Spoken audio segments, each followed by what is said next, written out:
voilà, donc quelques questions et après ça, la table ronde. D'abord, Gouda, voilà, qui a une question à poser.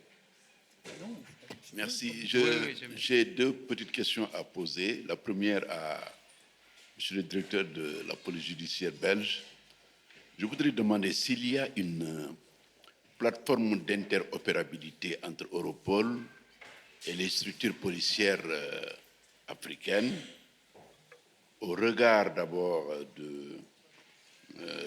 du caractère incontournable, comme vous l'avez si bien dit, de la coopération internationale, mais également de la dimension extrêmement dangereuse que le crime organisé est en train de prendre au niveau de l'Afrique.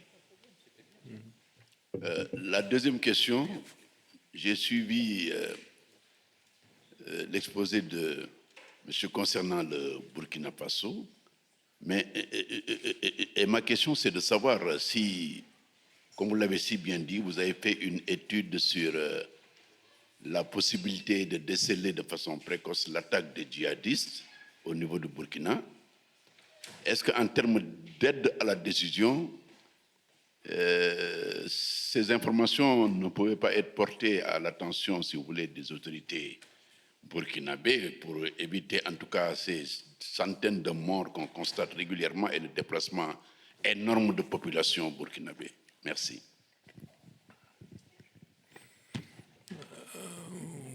Oui, donc si j'ai bien compris, donc c'est savoir s'il existe des plateformes de connexion Europe-Afrique en matière d'échange d'informations. Justement, c'est un peu l'objectif des projets dont j'ai parlé tout à l'heure, notamment les projets Impact Europol. C'est en voie de développement avec l'Amérique centrale, l'Amérique du Sud, puisqu'on a mis en place il y a 2 mois d'ici ce qu'on appelle un premier fusion center avec l'Équateur et pour l'échange d'informations à un niveau pas uniquement opérationnel. L'opérationnel, c'est le cas par cas, et ça, on retombe sur les traditionnels, soit Europol, Interpol, les protocoles d'accord, les traités bilatéraux entre les États membres pour une affaire bien particulière, extrader une personne, faire exécuter des devoirs. Il existe un niveau stratégique qui est souvent le monde académique ou alors toute une série d'institutions qui se sont développées. Je pense notamment Global Initiative sur le crime organisé, des chercheurs ou des journalistes spécialisés. On a Inside Crime qui fait énormément d'études internationales sur le crime organisé qui sont très intéressantes. Ce qui manque, c'est le niveau tactique.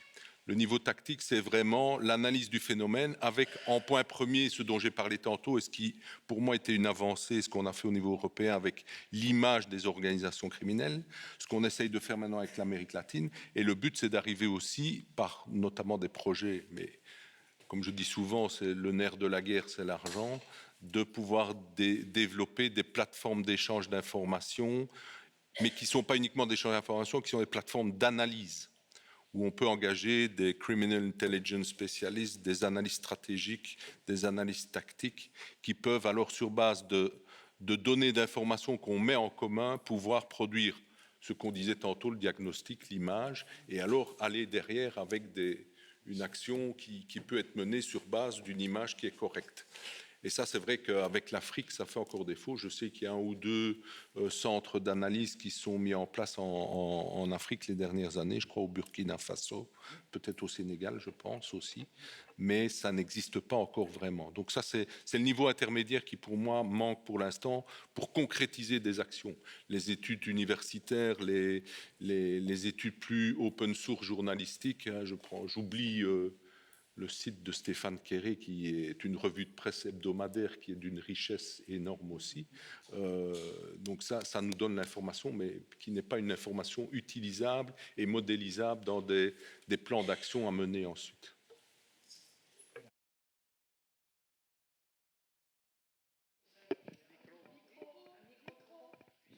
Il faut appuyer sur le bouton. Non, c'est bon. Non, mais recommence la phrase, le début. Ah oui, voilà. Et donc, c'est la question sur le Burkina. on sait bien.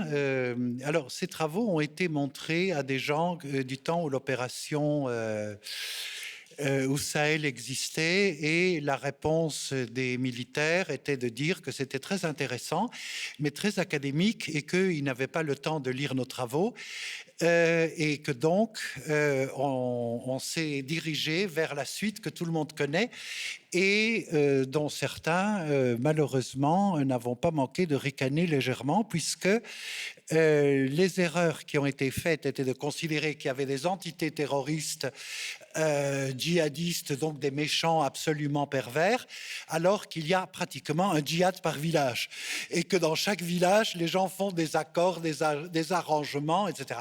Alors, il y a des lieux où il y a les trajets des groupes, des entités djihadistes. J'utilise rarement le terme terroriste, sauf quand ils utilisent des techniques terroristes. C'est des entités qui utilisent des terroristes. Alors, il y a 3 ingrédients qui sont très souvent présents. Il faut un parc naturel, sanctuaire. Il faut des orpaillages.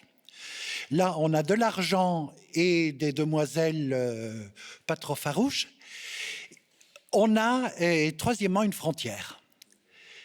Et alors, quand on commence à cartographier de façon efficace, on a ce triptyque qui revient sans cesse.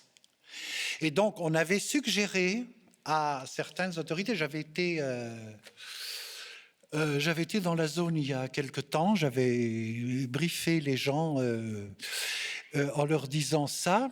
Ils étaient finalement convaincus, et ils ont considéré que finalement il fallait trop de gens pour surveiller tous les endroits qui étaient possibles.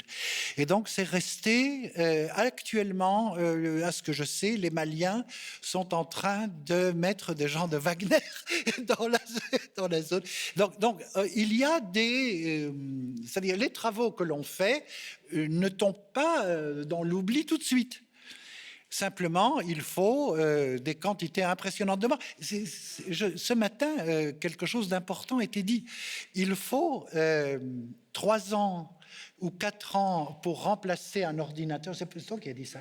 Voilà, il faut 3-4 ans pour remplacer un ordinateur dans la bureaucratie américaine, et il faut 15 jours pour régler un problème ou 5 minutes si on a un bon revolver pour régler. Voilà. Et donc on est nous dans la bureaucratie, voilà. Parce que je n'ai jamais briefé des djihadistes pour leur expliquer ou frapper la fois suivante. Donc c'est une expérience que je n'ai pas. Alors juste en 1 minute, longtemps de ça, des amis d'une université de Californie qui travaillent avec les forces spéciales avaient demandé donc au département de recherche de l'Institut de criminologie si on accepterait de faire venir des terroristes en France, s'il y en avait des qui accepteraient, et de faire une espèce de conférence sur le thème de la prise de décision dans des groupes terroristes. Comment ils décident de tuer un tel plutôt que machin et tout. Donc, j'avais dit, je veux bien essayer, et on a eu à la suite de ça des coups de téléphone épouvantés de Madame l'ambassadrice à Ceylan qui disait: il y a un type des tigres de l'Elam Tamil qui veut venir en France, c'est ceux qui se suicident, vous savez, avec la pilule de cyanure. Donc j'avais des représentants des FARC. Heureusement, à l'époque, dans des services spécialisés, il y avait des amis à qui on avait dit: fichez-nous la paix, ils vont rien faire de mal en France. Donc il y avait un représentant de la force 17 d'Arafat, mais son passé était intéressant parce qu'il venait du groupe terroriste d'Abou Nidal et il avait fait toutes ses 20 premières années de carrière là-dedans. Il y avait des gens des FARC, il y avait 2 dirigeants de la branche, ouvrez les guillemets, politique, fermez les guillemets, de l'ETA. Il y avait un garçon qui avait passé 15 ans de prison pour les brigades rouges et tout. Et donc, on les a fait mettre tous autour d'une table. Élie, il y avait un de tes collègues qui était Ariel Merari, qui était le psychologue en chef sur le passage à l'acte chez les terroristes et tout. Et donc, on a fait cette conférence à Paris, donc sur passage à l'acte. Donc, ils étaient très fiers d'être invités par des gens d'une université assez considérable en France. Et je crois que même avec des terroristes, on peut les faire venir, on peut leur parler. Alors, on leur a fait des jeux de rôle en disant, bon, alors qu'est-ce que vous feriez? Ah ben, on commencerait par buter machin, etc. Bon, mais comment les décisions seraient prises? Et donc, c'était très intéressant. Donc, vous voyez qu'on n'est pas paralysé, on a les moyens et que l'intelligence telle que, par exemple, elle se déploie dans des centres de recherche comme ça, qui est purement abstraite, on fait rien de mal, on suit personne dans la rue, on nous désarme dès qu'on nous retire nos Macintosh, mais on est quand même capable de faire progresser les choses, ainsi que le camarade Dory vient de nous le montrer. Une dernière question. Une table ronde terroriste. Voilà, exactement. Parce que tes 10 minutes Oui. sont devenues 15. Voilà, donc plus de questions? Alors, plus de questions. Une question pour Monsieur Farsi. Merci pour votre exposé. On a bien vu que, bien sûr, on le sait, le crime a un caractère international, hors frontières. Les échanges entre les dispositifs européens, Eurojust, enfin tous ces dispositifs existent, même si Interpol, faudrait le dépoussiérer. On avait des relations très directes entre opérationnels, notamment sur les DIPJ de Lille et puis la PJF Belgique. Que pensez-vous de la réforme de la police judiciaire en France? Est-ce que vous y voyez un risque de ralentissement des échanges entre opérationnels? Ou est-ce que pour vous, la France s'adaptera comme la Belgique s'est adaptée à sa réforme policière et gendarmerie? Alors, réponse oui. On a vu. Réponse oui, en 2 mots. Hein. On a vu avec quelle admirable solidité les services régaliens français ont tenu le choc pendant les Jeux Olympiques. On a vu ce qu'ils étaient capables de faire.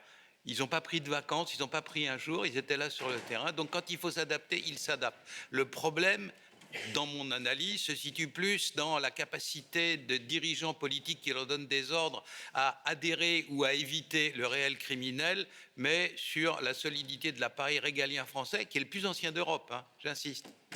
La police française a été la première du monde européen et l'armée française a été la première. 1407, les compagnies d'ordonnance. Aucune armée d'Europe est aussi ancienne. Bon, au travers des siècles, des fois on gagne, des fois on perd, mais l'appareil est solide, il perdure depuis des siècles, depuis la lieutenance de police du lieutenant Larreynie, du lieutenant général Larreynie sous Louis XIV, on a la première police. C'est pas par hasard que tous les pays d'Europe appellent police, Polizei, police, policia, etc., parce que c'est la première qui a été, ça tiendra. Je suis persuadé. C'est des bons garçons et des filles efficaces, et donc j'ai pas de souci. On les prend pas en défaut. Ils ont su s'adapter à chaque fois, ils s'adaptent cette fois-ci. Depuis les anarchistes, la bande à Bono est plus là, la police française est encore là. Voilà. Donc merci, et maintenant la table ronde qui a été décidée avec Elie. Je suis content qu'il ait répondu parce que je dois bien vous avouer que je ne me suis pas penché en détail sur la réforme de la police judiciaire française. Mais je crois que nos collègues sont comme nous, on s'adapte à tout.